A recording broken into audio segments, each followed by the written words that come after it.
সুমন হাজতে। তা আমি কি করতে পারি? দোহাই তোমার, এত নিষ্ঠুর হলো না। রেনু, আমি চাই না যে আমার অফিসের লোকজন জানুক যে আমি আমার স্ত্রীর চোখের জলের দাবি পূরণ করতে পারিনি। বড় লোকদের স্বার্থ ফুরিয়ে গেলে তারা হাত গুটিয়ে নেয়, এটা আমি জানতাম না। আর জানতাম না বলে পাপের প্রায়শ্চিত্ত আমায় করতে হলো। আপনার পালিত পুত্র 3 লাখ টাকার মাল 8 লাখ টাকা দিয়ে কিনছে। কি এইরকম ষড়যন্ত্র চলতে থাকলে আমি আশা করি কয়েকদিনের মধ্যে আপনি পথে বসবেন। আমাকে পথে বসাবার ষড়যন্ত্র চলছে? তাপস বাবু, এবারের মোটর পার্টসের ব্যাপারে শিবু মোটরসের সঙ্গে আপনার কত কন্ট্রাক্ট হয়েছে? 4 লক্ষ টাকা। কন্ট্রাক্টটা আপনি কাইন্ডলি ক্যান্সেল করে দিন। একবার কন্ট্রাক্ট সাইন করে ক্যান্সেল করা? আমি 5 লক্ষ টাকা দেব, আর সামান্য ক্যান্সেলেশনের জন্য আপনি 1 লক্ষ টাকা বেশি পাচ্ছেন। কিন্তু শিবু মোটরসের সাথে আমাদের একটা রেগুলার ব্যবসা আছে।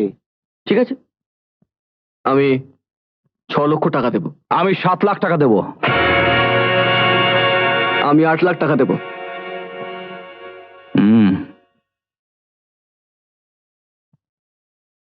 8 লাখ? তাহলে আপনি আমাদের অর্ডারটা ক্যান্সেল করে ওনাকে দিয়ে দিন। তাহলে টাকাটা আপনি পেমেন্ট করে দিন। অবশ্যই।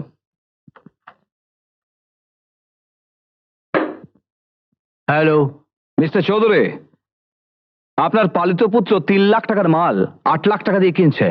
কি এইরকম ষড়যন্ত্র চলতে থাকলে আমি আশা করি কয়েকদিনের মধ্যে আপনি পথে বসবেন। আমাকে পথে বসাবার ষড়যন্ত্র চলছে? অলরাইট,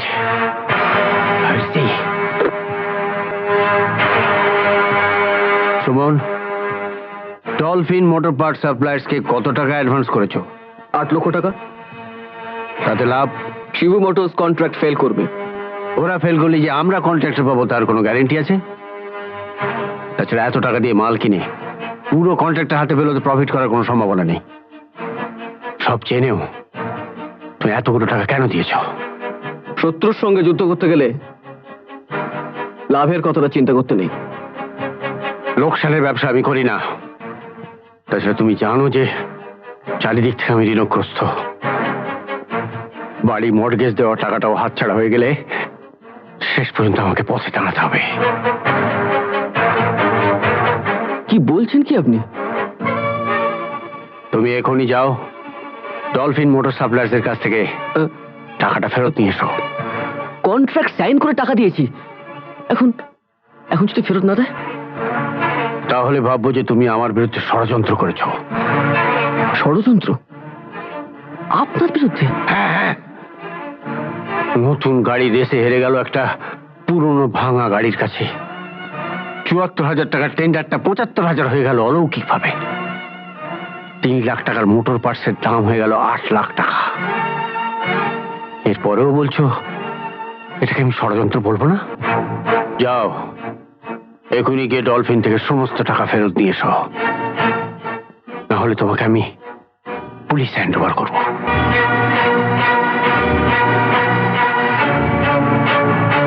না না সুমন বাবু, টাকা ফেরত দেওয়া আমার পক্ষে সম্ভব নয়। আমাদের গোডাউনে আপনার মাল পড়ে আছে, আপনি যখন খুশি ফেরত নিয়ে যেতে পারেন। কিন্তু কিন্তু আমার যখন টাকার খুব প্রয়োজন। আমি ব্যবসা করতে বসেছি, ইয়ার্কি মারতে নয়। দুঃখিত মিস্টার সুমন।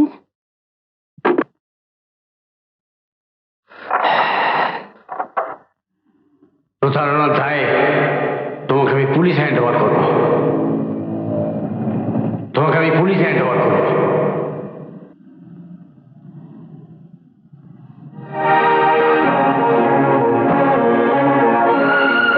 স্যার, স্যার, এই যে স্যার, বুঝলেন কিনা, আপনার মানিব্যাগটা ভুল করে আমার পকেটে চলে এসেছিল। এই নিন স্যার।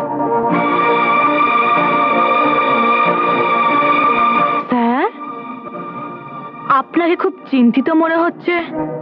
সেটা জেনে তোমার কি লাভ?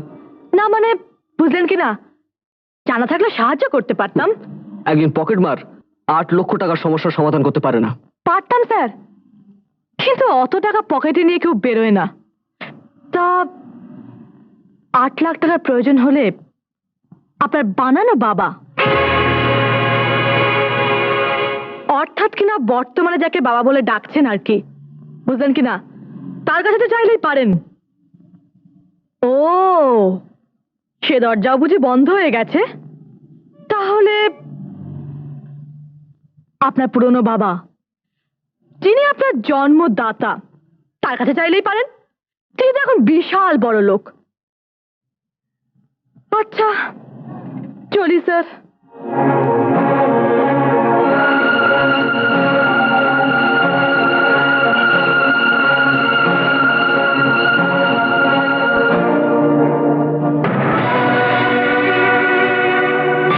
বাবা, আপনি ভুল করছেন। আপনার বাবা অসিত চৌধুরী সল্ট লেকে থাকেন।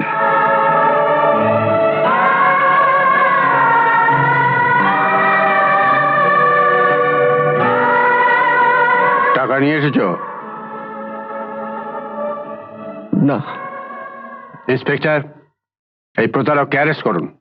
মিস্টার চৌধুরী, আমি প্রতারণা করেছি সত্যি, কিন্তু আপনার সঙ্গে নয়, আমার আমার বাবার সঙ্গে। আমার মায়ের দুধের ঋণ, আমার বাবার ঘামের দাম আমি অস্বীকার করেছিলাম আমার অতীত পরিচয়টাকে। তাই ফালাকাটার চোরের ছেলে সুমন হয়ে গিয়েছিল অসিত চৌধুরীর পুত্র। বড় লোকদের স্বার্থ ফুরিয়ে গেলে তারা হাত গুটিয়ে নেয়, এটা আমি জানতাম না। আর জানতাম না বলে পাপের প্রায়শ্চিত্ত আমায় করতে হলো।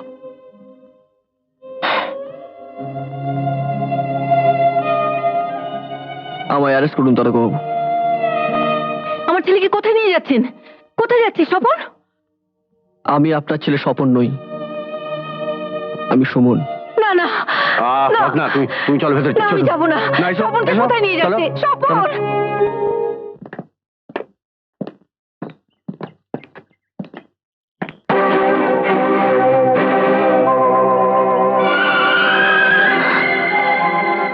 এ কি সুমন, তোমাকে অ্যারেস্ট করেছে কেন?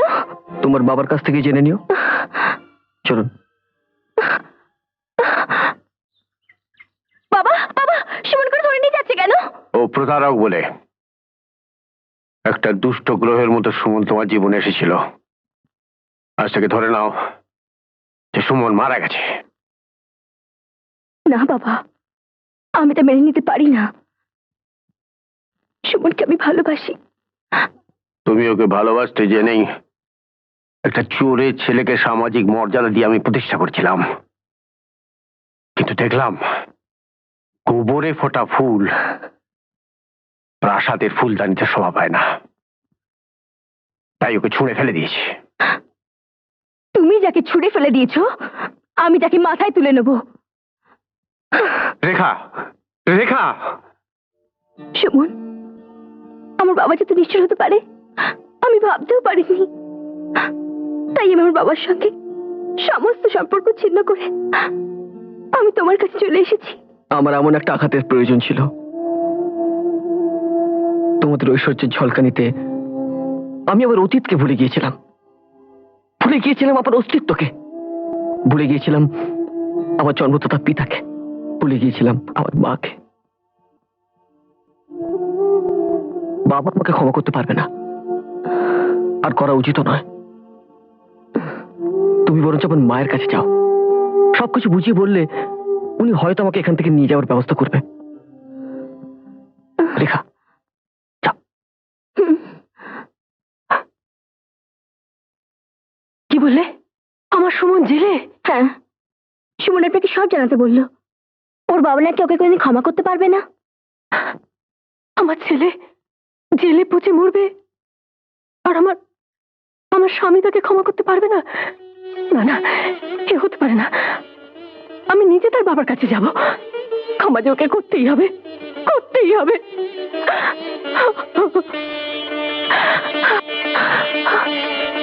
কি রেনু, তুমি এত বড় কোম্পানির মালিকের মালিক এই ভিখিরির বেশি এখানে? তুমি না বলেছিলে কোম্পানি আমি শুধুমাত্র খুলেছি তোমার ছেলেকে হারিয়ে দেবার জন্য? তুমি তো বলেছিলে এখানে কোনোদিন আসবে না। সুমন হাজতে, তা আমি কি করতে পারি? দোহাই তোমার, এত নিষ্ঠুর হলো না। রেনু, আমি চাই না যে আমার অফিসের লোকজন জানুক যে আমি আমার স্ত্রীর চোখের জলের দাবি পূরণ করতে পারিনি। বেশ, তুমি যদি না যাও আমি নিজেই যাব। যেতে পারো, তবে এটা জেনে রাখো, ও ঘরে যদি তোমার তার ছেলেকে তোলো তাহলে সে ঘর থেকে তোমার স্বামীর লাশ বেরোবে।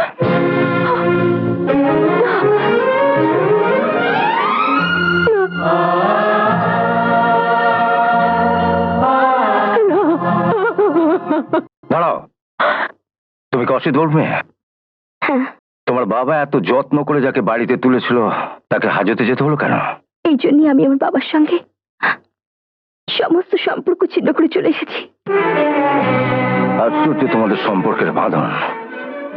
হ্যাঁ,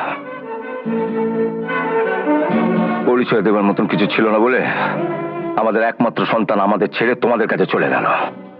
তুমিও তোমার প্রেমিকের জন্য তোমার বাপ মায়ের সঙ্গে সম্পর্ক ত্যাগ করে এখানে চলে এলে।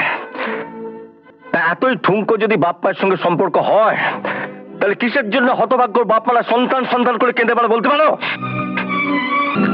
সেনগুপ্ত, স্যার। এর প্রেমিককে ছাড়িয়ে আনবার জন্য যা টাকা লাগে ওকে দিয়ে দাও। Okay sir. যাও। শোনো, তুমি ভেবো না ছেলের জন্য প্রাণ কেঁদে উঠেছে বলে এই টাকাটা দিলাম। এই টাকাটা দিলাম শুধুমাত্র একজন মায়ের চোখের জল মোছাবার জন্য। যাও, এবার অসিত চৌধুরী, তোমার সঙ্গে শেষ বোঝাপড়া।